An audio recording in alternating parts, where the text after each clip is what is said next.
Você já se perguntou por que as pessoas que são descendentes de africanos estão em várias partes do mundo hoje? Na América Latina, Estados Unidos, Caribe, nas ilhas do Oceano Índico, no Oriente Médio e até mesmo na Índia? Há centenas de milhares de anos, os primeiros seres humanos deixaram a África, nosso continente de origem, para povoar o resto do mundo.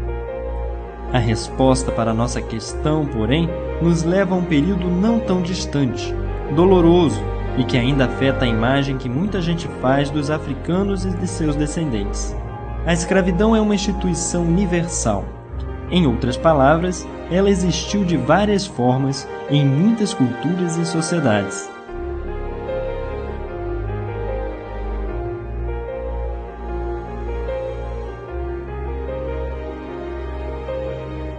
A palavra escravo vem de eslavo, povo do leste europeu que frequentemente era invadido e vendido como escravo durante a Idade Média. Mas quando as pessoas falam da escravidão hoje em dia, a maioria pensa nos habitantes da África subsaariana e nos descendentes de escravos africanos das várias partes do mundo. Vamos voltar um pouco no tempo, para a época do comércio de escravos, especialmente para o período das grandes navegações. Vamos assistir a uma animação sobre a experiência e a lógica de personagens da época. Os personagens não são reais, mas são baseados em relatos de homens e mulheres que viveram no tempo em que os mercadores de escravos cruzavam os oceanos.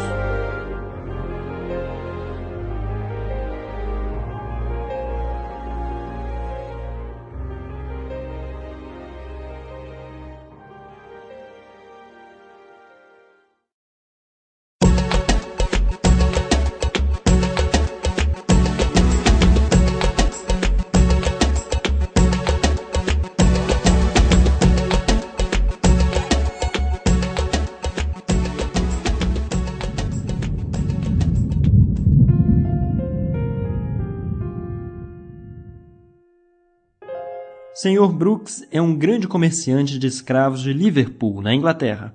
Ele vai nos dizer por que se envolveu na compra e venda de seres humanos.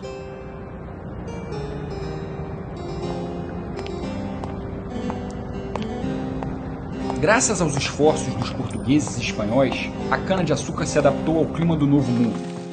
Podemos agora ter grandes plantações de uma única cultura para produzir açúcar em larga escala.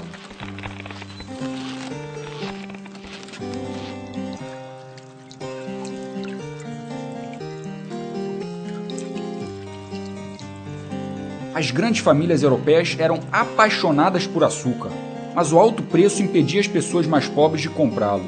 Então tivemos que reduzir os custos de produção, tanto quanto possível. No Novo Mundo, tivemos a terra certa e o clima adequado para a produção em massa de cana-de-açúcar, mas essa cultura exigia uma grande força de trabalho. Quase todos os índios morreram por causa de doenças trazidas pelos primeiros colonos europeus e pela grande crueldade dos conquistadores.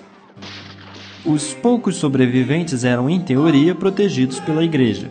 Os colonos não poderiam, portanto, explorá-los da forma mais rentável para o seu comércio.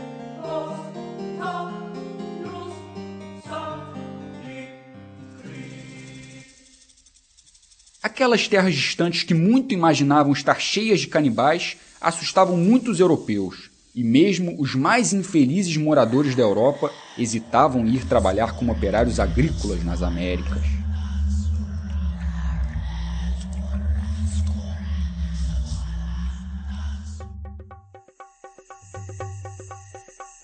Então, decidimos ir para o continente negro. Nós já mantínhamos boas relações comerciais de longa data com vários reis africanos e alguns grandes comerciantes, com os quais trocamos principalmente marfim, ouro e especiarias.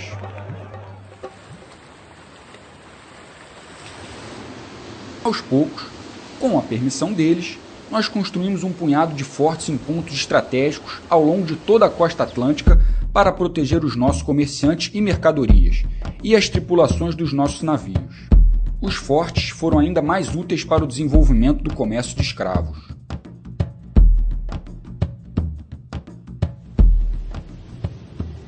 A partir do século XVI, as grandes potências marítimas europeias da época, Portugal, Inglaterra, Espanha, Holanda, França e Dinamarca, começaram a fazer dinheiro neste comércio. Os navios deixavam os portos europeus carregados de armas de fogo, tecidos sofisticados, bebidas e produtos de luxo. Os bens eram trocados na costa africana por homens e mulheres feitos prisioneiros. Eles eram então vendidos no Novo Mundo e forçados violentamente à escravidão. Esses barcos seguiam depois pelo Caribe ao longo da costa atlântica da América do Norte, antes de voltarem para a Europa carregados com açúcar, café, algodão, cacau, metais preciosos e outros produtos. Outros barcos praticavam esse comércio ligando a África às Américas, especialmente o Brasil. Comerciantes, banqueiros, seguradoras e donos de navios tinham lucros fabulosos. O mesmo modelo econômico que foi usado desde o início do século VI até o início do século XX foi o centro do comércio de escravos no mundo árabe e muçulmano. Durante vários séculos, as forças vitais do continente africano foram roubadas para beneficiar outras sociedades que se enriqueciam e se desenvolviam sobre a expulsão violenta e o trabalho forçado de dezenas de milhões de filhos e filhas da África.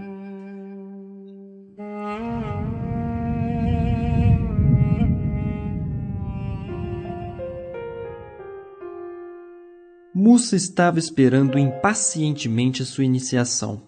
Ele ia finalmente se tornar um homem, o grande caçador Bedik, aprendendo os segredos das florestas e animais. Mas Mussa nunca foi iniciado.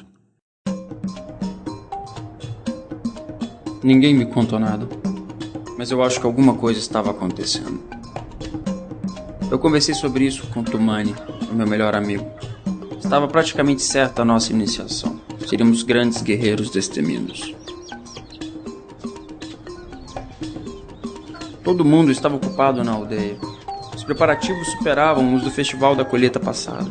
Apenas meu pai parecia preocupado. Ele foi avisado de que caçadores de homens foram vistos próximo ao nosso vilarejo. Ao amanhecer, foi acordado por um grande alvoroço, pânico, gritos, tiros por toda a parte. A nossa aldeia estava sob ataque. Nossos guerreiros e as suas lanças eram impotentes contra os homens que carregavam armas de fogo. Até Sidik, o mais forte guerreiro entre nós, foi capturado como um animal selvagem. Eu estava preso ao Tonami, por um pedaço de pau colocado no pescoço. Nossas mãos e pés estavam amarrados juntos. Um cavalo tinha pisado no pé do pobre coitado, e ele estava mancando. Nós estávamos exaustos, caminhando há várias luas.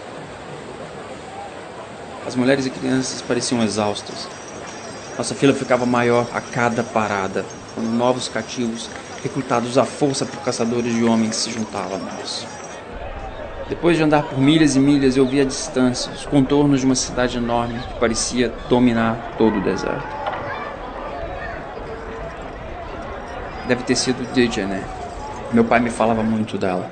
Ele me disse, é uma cidade desonrosa, uma cidade onde seres humanos são vendidos.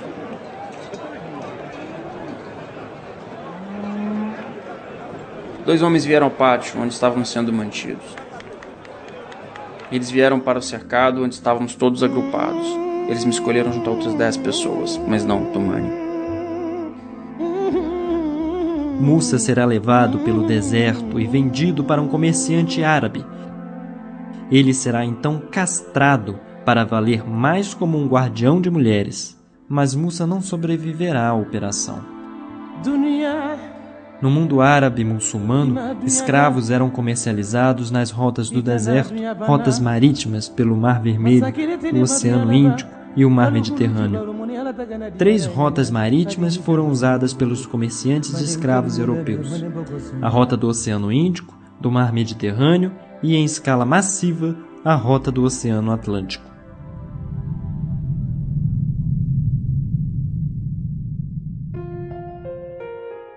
Lala vem do reino do Congo. Ela foi capturada por caçadores de homens enquanto buscava lenha para cozinhar o jantar. Ela conta alguns momentos da viagem no navio negreiro, como se fosse um diário de bordo. Embarque. Tiraram a gente das celas escuras e úmidas, onde a gente ficou amontoado durante várias semanas. Levaram a gente de canoa para um dos navios enormes ancorados perto da fortaleza. Eu nunca tinha visto nada assim. Mais homens brancos estavam esperando a gente lá. Um homem branco com uma cicatriz grande na cara pegou meu braço, me empurrou no navio. Tava todo mundo com medo. Eram muitas chicotadas, gritos, sangue. A gente foi jogado num porão escuro do navio.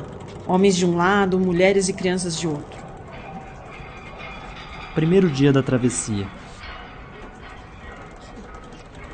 Tava um em cima do outro, tudo apertado. As correntes estavam bem presas no casco do navio e a gente quase não conseguia se mexer. Eu não conseguia respirar direito. Quando a gente enjoava com o balanço do navio, vomitava um no outro. Era um cheiro de vômito misturado com cocô, xixi, suor, tomando conta do porão inteiro. Segundo dia da travessia. Eu fui arrancada com força das minhas correntes, junto com outras meninas. Quando a gente estava no convés, 3 homens brancos pegaram os baldes, jogaram água do mar na nossa cara. Depois, esfregaram um pano sujo em mim e me jogaram dentro de uma cabine com um homem que parecia ser o líder. E entregaram as outras meninas para os marinheiros. Quarto dia da travessia. O navio parou. Ficou ancorado vários dias e a gente só partiu de novo quando uns outros escravos foram trazidos para o navio do mesmo jeito que a gente tinha sido. 10º dia da travessia. Pemba, a menina acorrentada do meu lado esquerdo, tinha parado de se mexer. A gente se entendia um pouco, apesar de falar línguas diferentes, elas eram bem parecidas. Eu chamei, mas ela não respondeu. O homem branco com a cicatriz soltou ela e arrastou o corpo para jogar no mar. As péssimas condições de transporte dos navios tornavam frequentes os surtos de doenças e faziam a travessia ainda mais angustiante para os cativos africanos. 17º dia da travessia. Às vezes eles levavam a gente para o convés e faziam a gente dançar sob chicotadas.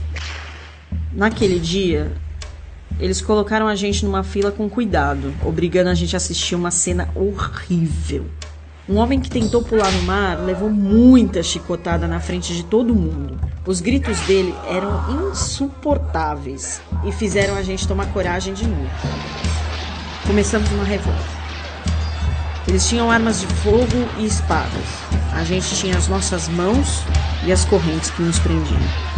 Dos 400 africanos, uns 60 morreram, a maioria mulheres e crianças. A gente venceu, mas não sabia manejar aquele navio enorme. Não dava para voltar para casa. Ficamos perdidos no mar por mais de 15 dias, esperando a água e a comida acabar, torcendo em silêncio para a África aparecer no horizonte. Mas a África não apareceu, nem nenhum outro pedaço de terra. Morrer, mas morrer livre. Foi isso que a gente ganhou. A travessia forçada de Lala e de seus companheiros durou apenas 17 dias por causa da revolta bem-sucedida, mas navios negreiros podiam levar 1 mês e meio a 2 meses para atravessar da costa africana para o outro lado do Atlântico, dependendo do ponto de partida, do ponto de chegada e das condições do tempo. Cerca de 20 a 30% dessas pessoas, vistas como mercadorias, morriam durante a viagem. As taxas de mortes eram muito próximas às do êxodo forçado pelo deserto do Saara. As caravanas de escravos cruzavam centenas de quilômetros sob um sol escaldante, com má alimentação e muito pouca água. O destino dessas vítimas foi, portanto, não mais invejável do que o das pessoas que tomaram as rotas do Atlântico ou do Oceano Índico. Monsieur Massé é um colono na ilha de Bourbon. Sua fazenda é altamente rentável na produção de cana-de-açúcar e café.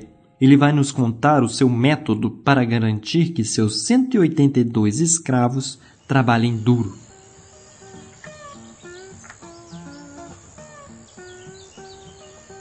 Podia ser café, cana-de-açúcar ou qualquer outro tipo de alimento. A fortuna de nossas colônias tinha como base uma fórmula simples: trabalho escravo.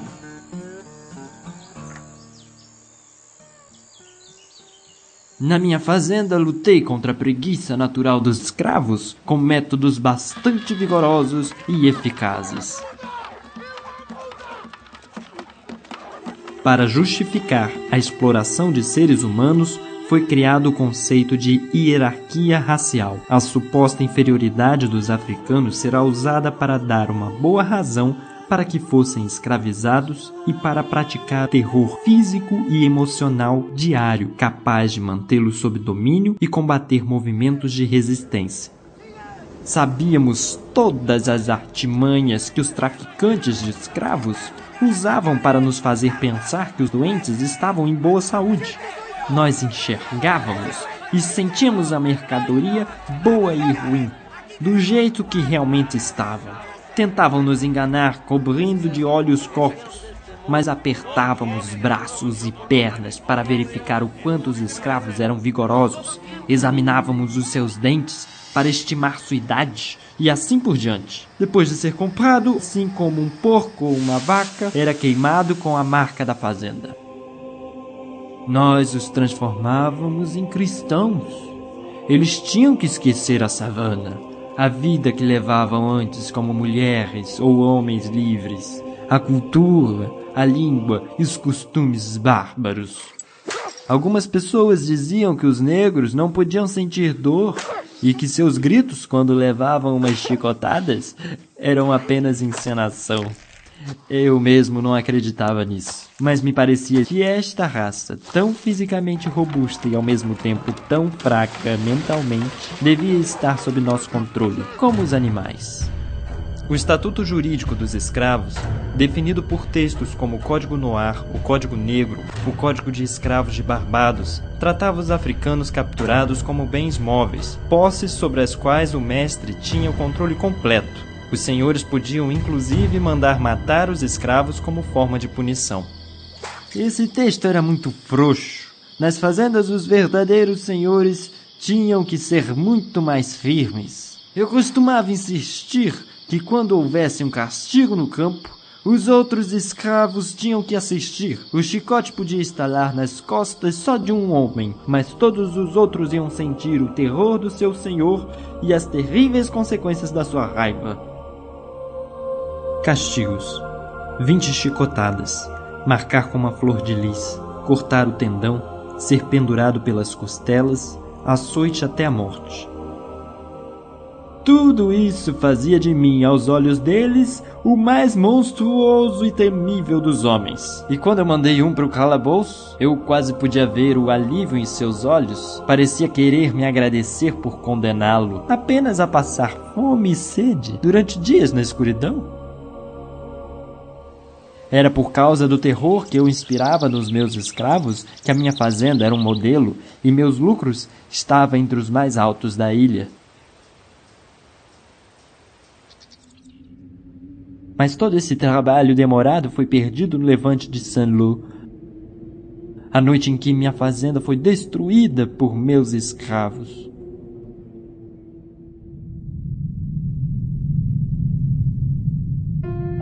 Juan nasceu na escravidão em Cuba.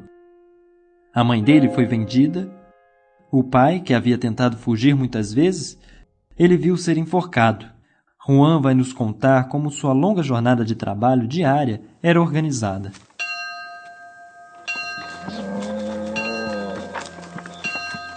Todas as manhãs, menos domingo, o sino tocava às 6 horas.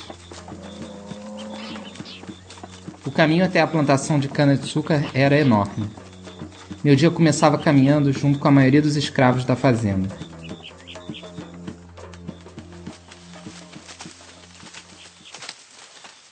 No campo, você tinha que se abaixar, puxar o caule da cana e cortar com 2 ou 3 golpes pesados de facão. Os adultos cortavam a cana com um golpe só. Depois de cortada, a gente arrancava as folhas da planta, sempre com facão. Isso é o que a gente fazia todo dia. Eu sentia o sol queimar a minha pele. Era um trabalho muito cansativo.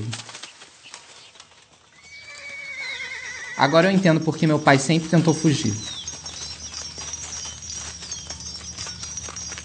Ele me disse que o senhor da fazenda forçava a gente a trabalhar como animais, mas que eu nunca podia esquecer quem eu era. Um ser humano e não uma besta dos campos nascida para a cana, o café, a banana ou o algodão. Às vezes, o feitor me mandava ir esvaziar vagões cheios de cana. Eu tinha que colocar tudo no triturador. Tem que ser muito forte para fazer a máquina trabalhar e tirar o caldo de cana até o final. Os homens continuavam chegando até a máquina com mais cana para moer. Depois recomeçava tudo de novo e de novo. Nem uma gota podia ser perdida. Antes do anoitecer, a gente deixava os campos e assumia outras tarefas, normalmente na casa grande. Às vezes, quando não era tempo de colheita, o meu dono me alugava para o Sr. Garcia. Eu tinha que ir trabalhar nas minas dele. Conheci outros escravos por lá. Eles não falavam uma palavra de espanhol, mas sabiam muito sobre o trabalho nas minas.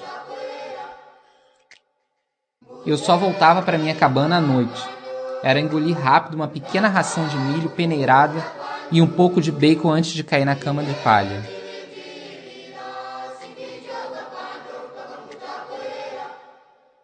Juan trabalhava em plantações como a maioria dos escravos, mas alguns deles ficavam encarregados de tarefas domésticas na casa grande. Às vezes eu ia com um Calo para o rio ajudar a lavar os cavalos. Calo era o motorista do senhor. Ele sempre estava bem vestido. Ele me contou que quando levava o mestre na cidade, às vezes conhecia negros donos de pequenos negócios. Uns conseguiam ser até artesãos. Tinha alguns que eram livres. Mas era coisa rara, porque dificilmente um senhor deixava seu escravo comprar a liberdade.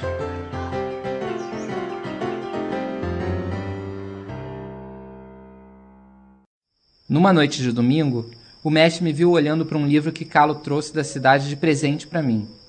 O senhor normalmente era bom comigo, mas ficou furioso e pegou o livro da minha mão. Essas coisas não são para os escravos, gritou me encarando nos olhos. Escravos eram muitas vezes vistos apenas como cortadores de cana. Mas, na verdade, os escravos ocupavam funções diferentes na sociedade escravocrata. Por exemplo, a construção de prédios, estradas, portos, navios ou funções no exército, entre outras. No caso do comércio de escravos no mundo árabe e muçulmano, os escravos às vezes ocupavam funções muito importantes, oficiais de alta patente do exército, assessores pessoais de soberanos, alguns deles ocupavam até postos importantes de comando. Seja no comércio transatlântico de escravos ou no comércio de escravos no mundo árabe e muçulmano, os homens e mulheres reduzidos à escravidão trouxeram com eles valiosos conhecimentos e habilidades como o domínio de várias técnicas na agricultura, construção, navegação fluvial, mineração e metalurgia. Dessa forma, eles ajudaram a exportar as habilidades e tecnologias africanas para os países que os exploraram.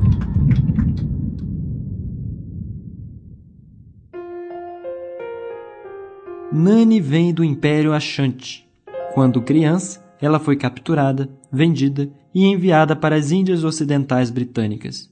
Seu único pensamento desde que chegou tem sido fugir para as montanhas azuis, sinônimo de fuga e liberdade.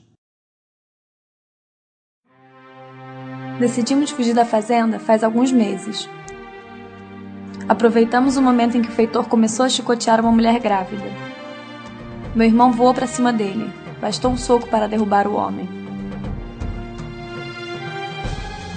Outros escravos decidiram se libertar e fugir conosco. Para confundir o capitão do mato, nosso grupo teve que se dividir. A gente sabia que os colonos brancos, os cães de caça e um pelotão de soldados de prontidão na ilha estavam atrás de nós.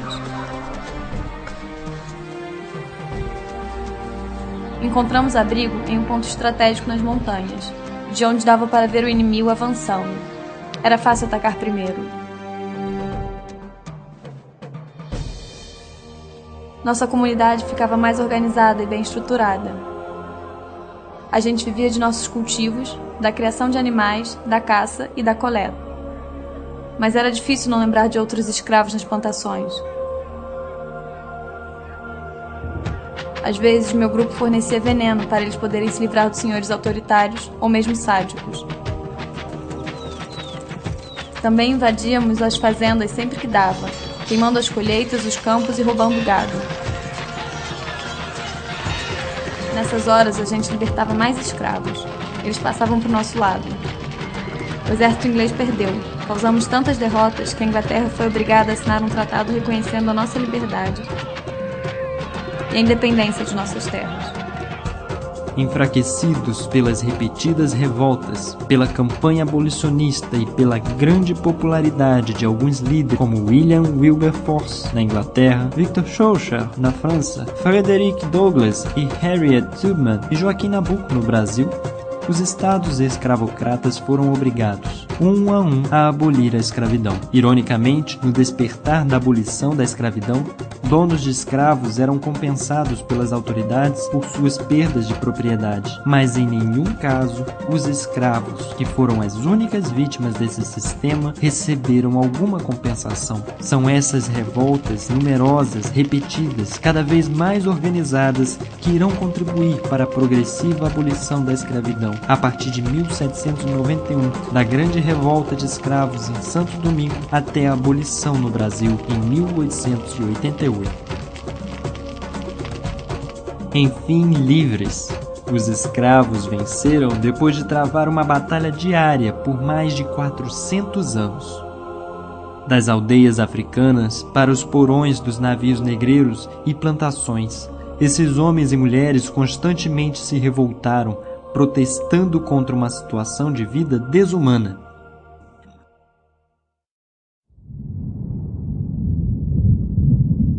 A história desses homens e mulheres é a história do nascimento de sociedades multiculturais construídas pela miscigenação dos descendentes dos índios, dos africanos, de europeus e asiáticos. É a história da música que nos movimenta e que ouvimos todos os dias: blues, salsa, samba, maiola, hip hop, reggaeton. É a história do candomblé brasileiro, do sincretismo religioso, dos orixás, das formas de movimento corporal entre a dança e a luta, como a capoeira. É a essência do tango. Esses homens, mulheres e seus descendentes conseguiram transcender a opressão sem precedentes para deixar para a humanidade como um todo uma herança de imenso valor no campo das artes, conhecimento e pensamento, na política, na espiritualidade e na ética. Écrire, c'est magique.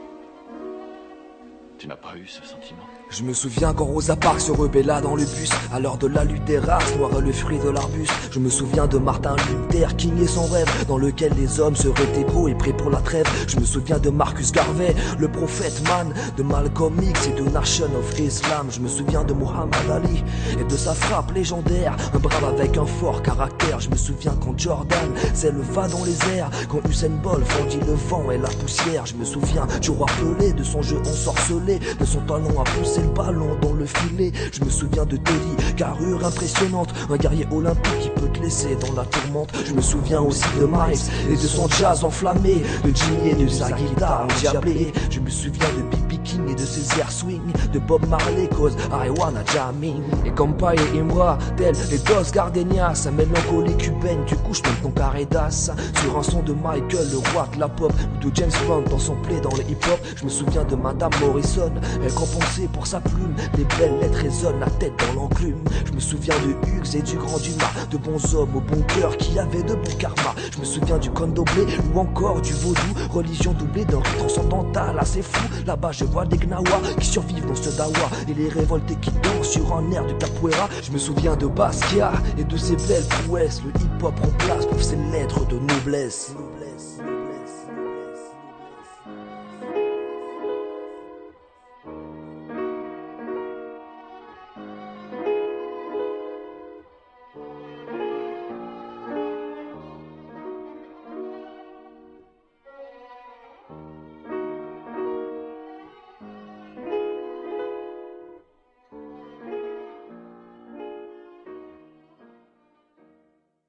Esses escravos triunfaram depois de serem oprimidos por muito tempo. Eles responderam à violência e à vida desumana com resistência. Resistência física. Incontáveis revoltas como a do Haiti, primeira república a aplicar a universalidade dos direitos humanos. Resistência diária através de 1000 truques para minar o sistema escravocrata e, principalmente, resistência cultural através da dança e da música, da religião e da língua. Eles provaram que a falta de humanidade e a barbárie não eram características daqueles escravizados por meios da violência, mas dos opressores. O comércio de escravos e a escravidão são agora coisas do passado, mas eles deixaram em seu rastro o racismo, um veneno resistente que assola nossas sociedades até hoje. Desde 2001, o comércio de escravos e a escravidão são reconhecidos como crimes contra a humanidade no direito internacional. Mas isso significa que a escravidão não existe mais? Será que não tomou outras formas, menos evidentes, enquanto ainda transforma seres humanos em propriedade uns dos outros?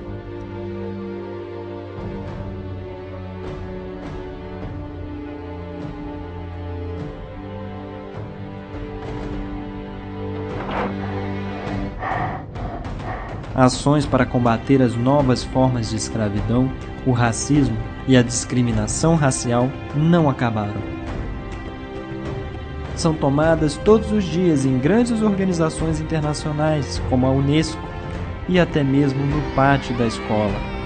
Uma coisa é certa, todos nós podemos fazer a nossa parte, e assim ajudar a fazer do mundo um lugar mais justo. It's enough, let me free. Please let me free. Oh, let me free. Oh, let me free. Oh, oh, please let me free. Oh, let me free.